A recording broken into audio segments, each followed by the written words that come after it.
authors. I'm Melody Ann, founder of Author Nation. You know it's a YouTube channel because you're watching it, but it is also the community of authors who want to become successful nonfiction authors. And if that's you, join us. I will put the link in the description for you. In today's video, I want to talk about book covers. They are so important. Don't judge a book by its cover. Well, I'm sorry to say that's how people are going to judge your book. If you are going to DIY your book cover, which I don't recommend if you're anything like me, at least think about what I'm going to talk about in this video.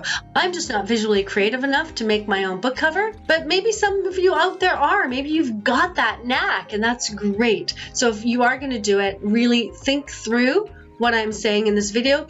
And if you aren't going to do it and you are going to pay someone, do this anyways. Understand this anyways, so that whoever's developing your book cover for you, you can have really good conversations with them about what you want, what the expectations are, your expectations and the reader expectations of a book cover in your genre. First, before anything else, know your audience. Who are they? What do they like?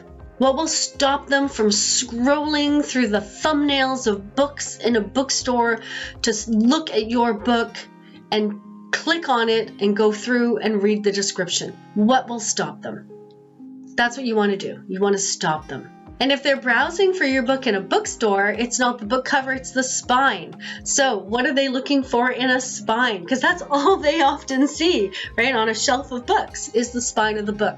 And if they're in a bookstore, the spine matters because they don't see the front cover, they see the spine. So you want to know what's going to look good on that tiny little book thumbnail and on the spine, depending on where your potential readers are looking for your book.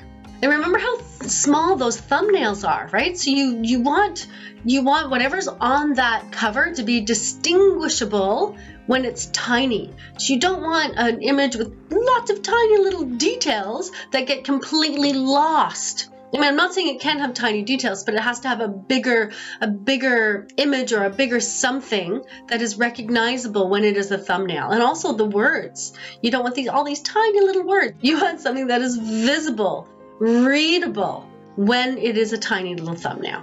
And then think about what you can put on your cover that captures the contents of the book. What is this book about? What does it really capture? That's the next thing. You want the cover to capture the reader's attention and give them a good sense of the experience they will have if they read your book. So happy books, happy covers. Tragedies do not have happy covers. Unless it's a real psychological twister and you're just messing with the reader. But generally, you want the mood of the book to be reflected in the front cover of the book. And then within the image and on the cover, think about the colors and the impact of those colors. Right? If you have this really dark book, you probably don't want bright yellows and bright oranges on the cover, because they set a different mood than the dark gray and dark blue. So think about the colors and how that helps set the mood and helps the reader understand what this book is about and why they'd want to read it. One of the things you can do is go look at other books, similar books in your genre, find out what the books are out there that people are actually buying, what's at the top of the lists, and see what their covers look like. What's attracting people right now. And you know that sometimes if a book's been around for a long time, the author or the publisher, whomever, will change the cover. That's because tastes change. So don't be looking at books that were popular years and years and years ago. Look at what's popular now. Look at what's trending now. If your book's going to be evergreen and last a long time, the cover is something you can change. So you want a cover that's useful now. Go look at covers that are selling now in your genre, that's selling in your genre to your audience. And so you can figure out what they're looking for or what attracts them, and then you can use that to create your own cover, different from all the other covers out there, better than all the other covers out there, but still having those same elements that are attractive at the moment to your ideal readers. And as I said, the spine is also important. So the front, the spine, and the back cover, they're all important, but for different reasons. When you are creating your cover, appeal to emotion, not logic. We make emotional decisions as much as we want to pretend we are rational beings. Our buying decisions are emotional. So even if it's a nonfiction book, you are tapping into emotion. People are buying based on emotion. Even if it's a book of personal development and it's full of stats, they're still selling on emotion, no matter how much you think otherwise. So the front cover jumps out, grabs the reader, and pulls them in, as does the spine when it's sitting on a shelf. The back cover closes the sale. This is where you get to use smaller words and you get to talk about what, create compelling or create intrigue in the book description and have some editorial reviews that are really this is an awesome book, so that people can not only see the cover but then get deeper into the book before the last thing they probably do if they're in a store is open the book and kind of flip through it and look around it. And so front cover to grab them, back cover to make them really interested in buying it. So those are really important aspects, and you want your cover to show how remarkable your book is on the inside.